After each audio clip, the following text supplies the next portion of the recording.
TPI ya, salah satu saham fenomenal, tapi baru-baru ini dia terjun cukup dalam.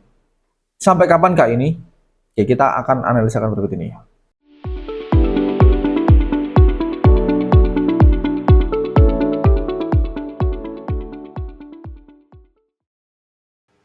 Oke, jadi di sini kita akan analisa saham kembali. Saham kali ini adalah saham TPI ya, atau Chandra Asri Pasifik. Menurut performa keuangan dan prospek industri. Untuk TPI sendiri ini adalah bergerak di sektor industri dasar dan bahan kimia ya, seperti namanya.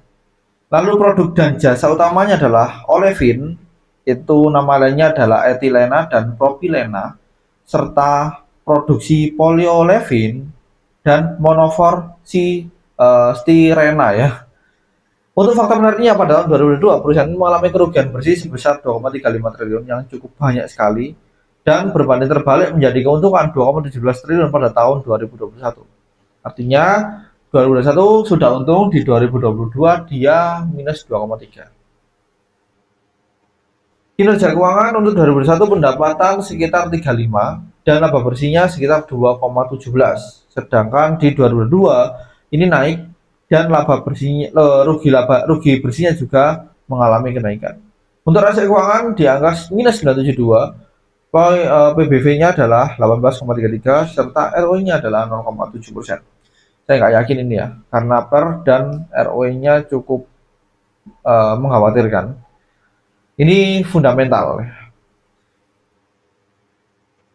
Untuk prospek industri dan risiko, peluangnya adalah permintaan produk petrokimia terus meningkat di pasar domestik serta internasional. Ekspansi kapasitas produksi melalui pembangunan kompleks petrokimia terintegrasi. Tantangannya adalah harga yang naik turun untuk bahan baku serta produk akhir. Dan tekanan regulasi terkait lingkungan dan keberlanjutan. Sedangkan untuk resikonya adalah perubahan kebijakan perdagangan internasional yang dapat mempengaruhi ekspor dan impor. Salah satunya adalah kebijakan dari presiden terkait, yaitu Presiden Amerika kemarin yang tanda kutip 100% impor untuk beberapa negara, yaitu Kanada, China. Indonesia ngefek, iya pasti ngefek juga. Tapi itu kalau menurut saya itu bisa senjata makan tuan. Karena apa? Karena barang yang dibutuhkan Amerika mayoritas berasal dari luar. Ya. Kalau dia mau kebijakan 100%, artinya nggak ada barang yang mau ke sana. Warganya otomatis ya, kita tahu sendiri ya, kebanyakan demand, supply-nya nggak ada. Artinya ilmu timbal baliknya juga nggak ada. Untuk aksi korporasi mendatang adalah 28 Juni yang kemarin ya, TPIA mendatangkan akta pemisahan unit usaha Pelabuhan Dermaga dan fasilitas penyimpangan ke PT Chandra Pelabuhan Nusantara. Sedangkan dia pernah juga transaksi dengan PT Chandra Daya Investasi, memberikan opsi kepada CDI untuk mengambil bagian atas saham baru anak perusahaan yang beroperasi di bidang terminal dan tangki di Cilegon dengan nilai transaksi sebesar 326 US dollar. Cukup besar. Untuk kesimpulannya adalah perusahaan mengalami kerugian tahun 2022 namun memiliki rencana ekspansi yang signifikan. Prospek industrinya masih menjanjikan ya. Untuk valuasi saham, per negatif menunjukkan perusahaan mengalami kerugian, serta PBB tinggi menunjukkan valuasi pasar yang tinggi dibandingkan nilai buku. Untuk rekomendasinya, kita disarankan untuk memantau perkembangan proyek yang sudah berjalan. Tapi saya rasa TPI ini juga salah satu distributor bahan kimia selain petrokimia dari industri juga ya. Oke, kita coba intip ke analisa teknikal dulu. Oke, ini adalah analisa teknikal untuk saham TPI ya. Yang kiri ini time frame daily, yang kanan adalah time frame jam. Kita tahu ya, ini ada penurunan yang cukup tajam mulai tanggal 6 Februari hingga tanggal 7. Ya. Ini turunnya cukup jauh ya. Dari sini ke sini ini sekitar 2000 poin. Wah, kalau kalian beli di pucuk ya tunggu aja lah. Nanti sampai balik. Karena di sini ada titik support ya. Semoga dia bisa reject di sini di angka sekitar 6.400-an atau hari Senin besok ya. Iya, di sini.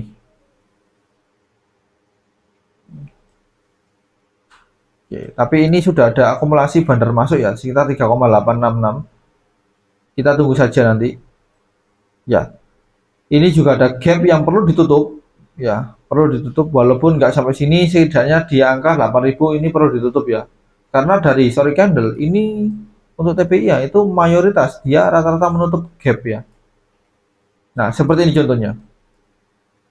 Ini kan ada naik ya, kemudian dia dibanting, ya, dibanting terus dia ada retest. Nah, ini nggak sampai support bawah, tapi dia sudah retest kembali.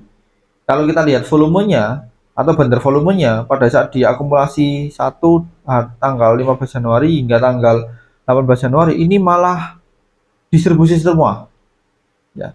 Tidak ada bandar volume yang naik tinggi, baru naik tinggi di angka sini ya, di sini. Dan imbalnya adalah dia naik 5.000 hingga ke angka 9.000. Nah, kalau kita memiliki histori harga tersebut, kita akan enak untuk analisanya. Dan ini titik terendah, saya harapkan dia bisa naik lagi di angka ke 10.000 atau ke ATH-nya di angka ke 11.000. Ini untuk daily-nya ya. Untuk jamnya ini hampir sama ya. Jamnya ini support ini sudah di break semua. Ini kan support. Ini udah di break ya. Ini sudah di break ke bawah karena closing candle-nya. Kita menunggu. Oke, yaitu di angka sini untuk selanjutnya. Nah, angka 6.400-an ya sama dengan kiri. Jadi itu untuk titik support terdekat untuk TPI ya. Barangkali kalian mau masuk silakan. Tapi perhatikan dulu untuk pola candle. Misalkan sudah mentok di 6.400 di hari Senin, jangan langsung beli di hari Senin. Lihat di hari Selasa. Kalau tetap turun, ya sudah jangan dibeli. Tapi kalau dia ada crossing hijau, kemungkinan besar asing sudah akumulasi kembali. Terus kalau kita cek ya di bandarnya untuk TPI sendiri 6797 saat ini harga di 6525. Kita bisa cek di beberapa top yang akumulasi ini rata-rata juga bandar retail ya. Sedangkan yang sebelah kanan ini adalah brokernya bandar. Oke, ini saya simpan dulu gambarnya ya.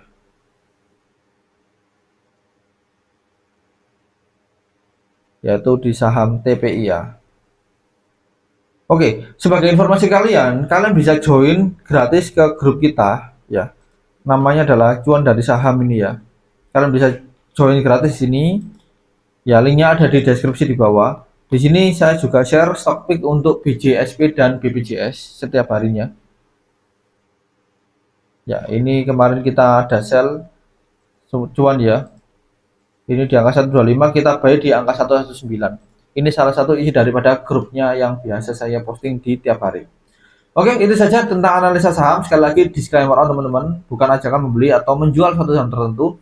Ini murni untuk informasi saja. Oke, demikian saya Rizky. Kita ketemu di analisa saham berikutnya.